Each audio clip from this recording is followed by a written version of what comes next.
9 bodies. 9 experienced elite hikers, people who had survived the Soviet wilderness dozens of times before, found dead in the Ural Mountains of Russia. No witnesses, no survivors. Their tent slashed open from the inside. Their boots, coats, and equipment left behind inside the tent in minus 30 degrees Celsius.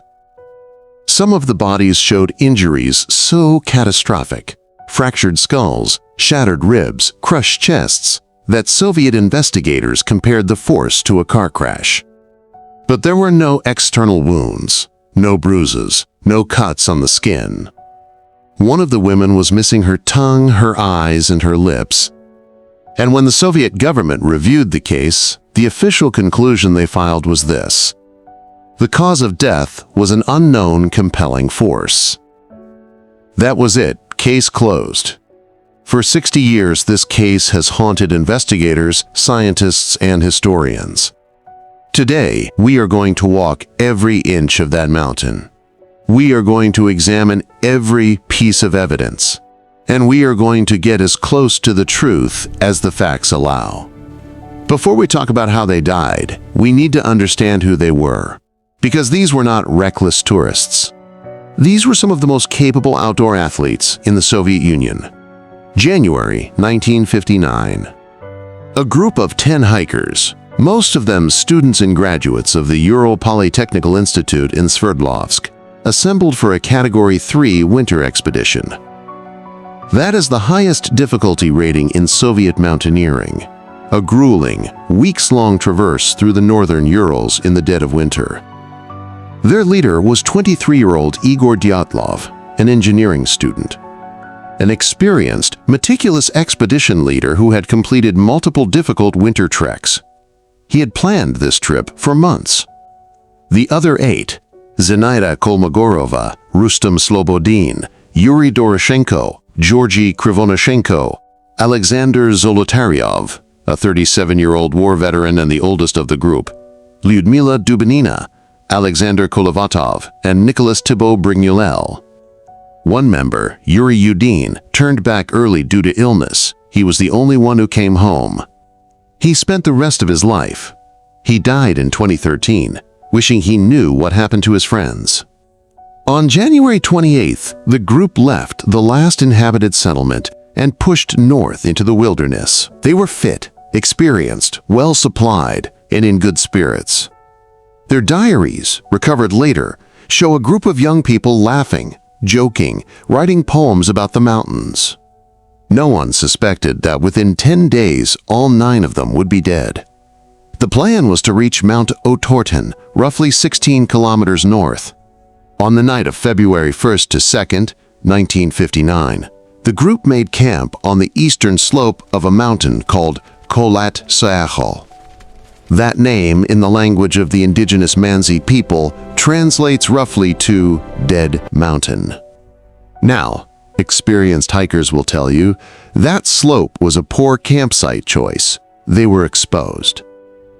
There was a tree line only 1.5 kilometers downhill that would have offered wind shelter and firewood. Why Dyatlov chose to pitch camp on an open, windswept slope has never been definitively explained. Some believe they were tired and wanted to practice camping on an incline. Others see it as the first in a chain of fateful decisions. They pitched their tent, ate dinner, wrote in their diaries. The last diary entry is dated February 1st. There is no entry for February 2nd. When the group failed to return and send their scheduled telegram, search teams were dispatched.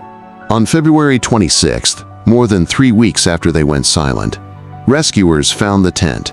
What they found stopped them cold.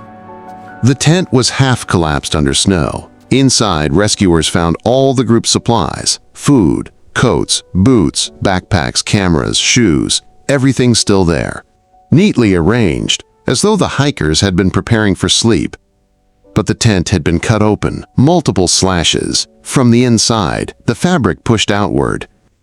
Something inside that tent made 9 experienced mountaineers cut their way out and run, in the dark, in a blizzard, in minus 30 degrees Celsius, without their coats, without their boots, some in only their socks. They ran downhill toward the tree line, 1.5 kilometers away. Rescuers followed the trail. At the tree line, they found the first two bodies, Yuri Doroshenko and Georgy Krivonyshenko. They were near the remains of a small fire. Both were in their underwear. Both had badly burned hands. Forensic evidence shows they thrust their hands directly into the fire, apparently too numb from cold to feel the flames.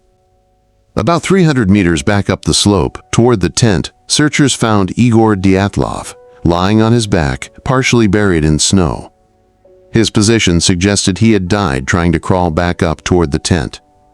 Nearby, Zenaida Kolmogorova, face down, frozen, positioned as though she had been fighting her way back up the hill. And then Rustem Slobodin, also mid-slope, also crawling back toward the tent. Forensic examination later revealed a crack fracture in his skull, but the injury was deemed insufficient on its own to cause death. He died of hypothermia while already concussed. These 5 died of hypothermia, in the cold, in the dark. That much is clear. The other 4 were not found until May, buried under 4 meters of snow in a ravine, 75 meters further into the forest from the cedar tree. These 4 deaths are where the case goes from tragic to genuinely inexplicable. Lyudmila Dubinina, Alexander Zolotaryov, Nikolai Thibaut Brignolel, Alexander Kolovatov. These 4 had clearly survived longer than the others. They had strips of clothing cut from the bodies of those who had already died at the tree line. They used them to wrap their feet. They were organized. They dug into the ravine for wind shelter. They were trying to survive. But here is what the autopsies found. Thibaut Brignolel had a massive skull fracture. The forensic examiner stated the force was equivalent to a car crash. Dubinina and Zolotaryov both had multiple fractured ribs, bilateral, meaning both sides of their chests were caved in, massive blunt force trauma. The medical examiner stated specifically, this kind of internal chest injury requires the force of a car collision or industrial accident.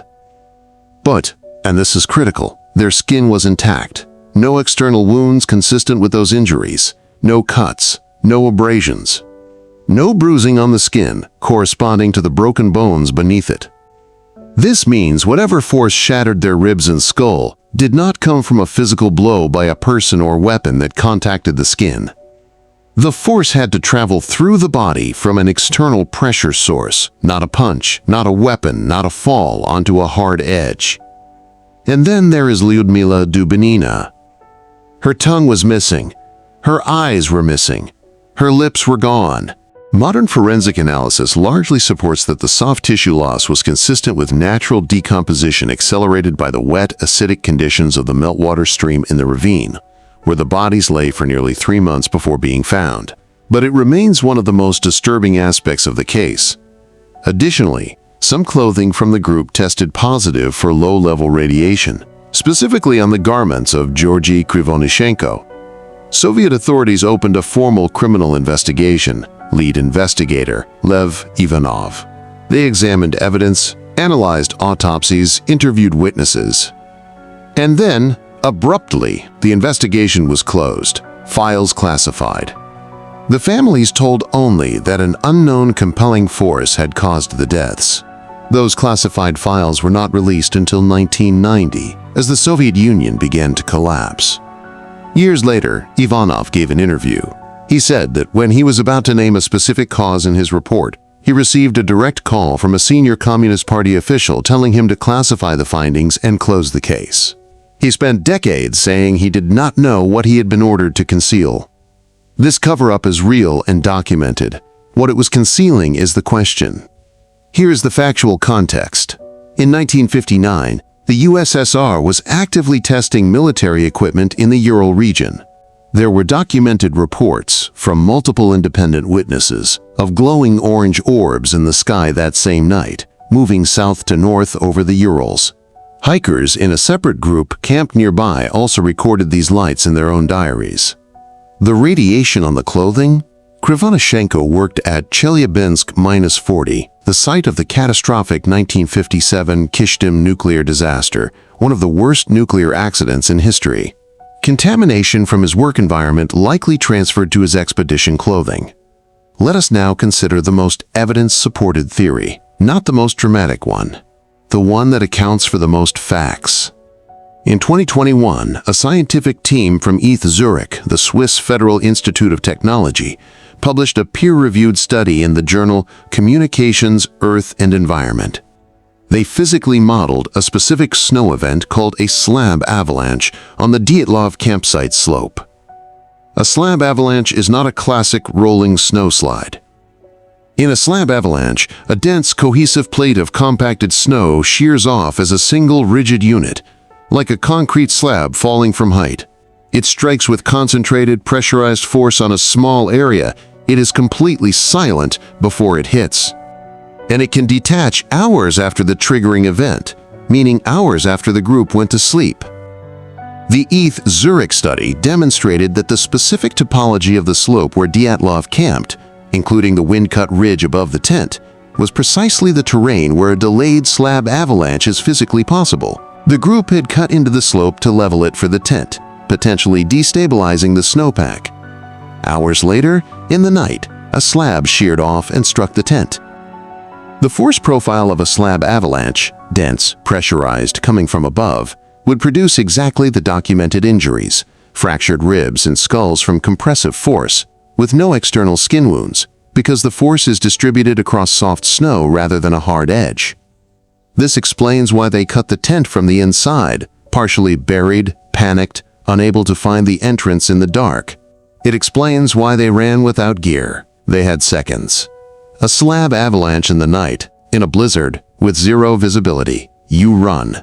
You do not stop for your boots. Critically, slab avalanches leave almost no visible trace in their aftermath. By the time rescuers arrived 26 days later, any evidence of a small slab would have been redistributed or melted. The glowing orbs in the sky? Now widely attributed to Soviet R-7 intercontinental ballistic missile tests from the Baikonur Cosmodrome.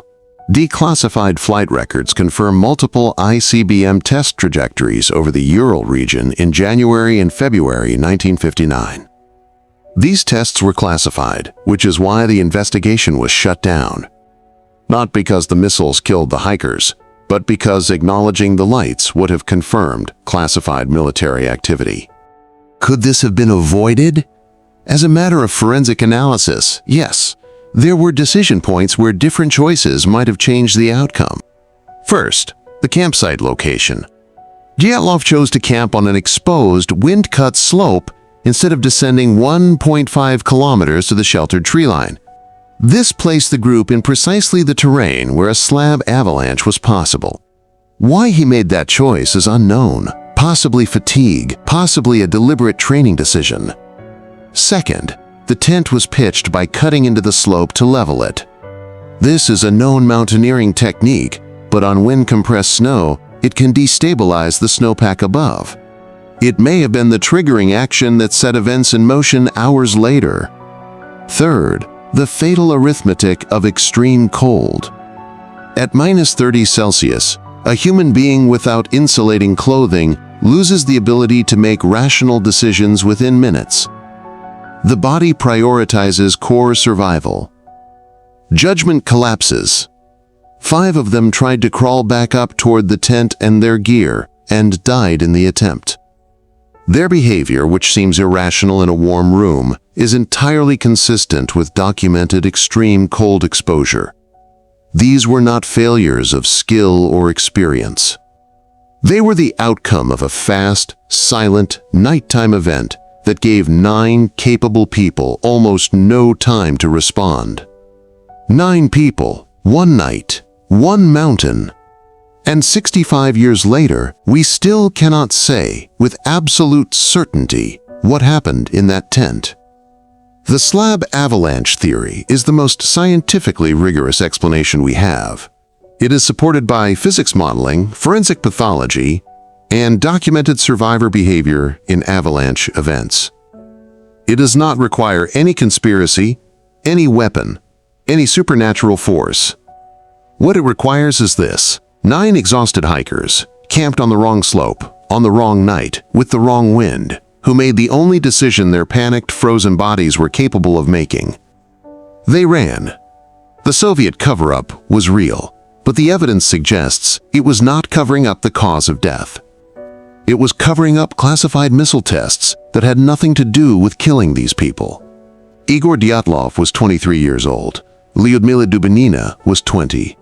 The youngest in the group was 21. They had their whole lives in front of them.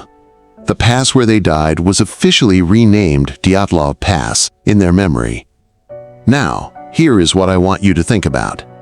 The ETH Zurich slab avalanche study is the most evidence-based answer we have, but it still does not fully explain why 4 of the 9, the ones in the ravine, had catastrophic internal injuries, while the 5 closer to the tent showed only hypothermia. If it was one avalanche slab, why did it hit some so much harder than others? Or were there 2 separate events that night? Drop your theory in the comments below. What do you believe happened on Dead Mountain on the night of February 1st, 1959? Is the avalanche theory enough? Or is there something this mountain is still not telling us? If you want to keep going down this rabbit hole, and trust me, this case goes even deeper, hit subscribe. Every week, we go inside the cases that official reports could not close, the ones where the evidence leads somewhere no one wanted to look.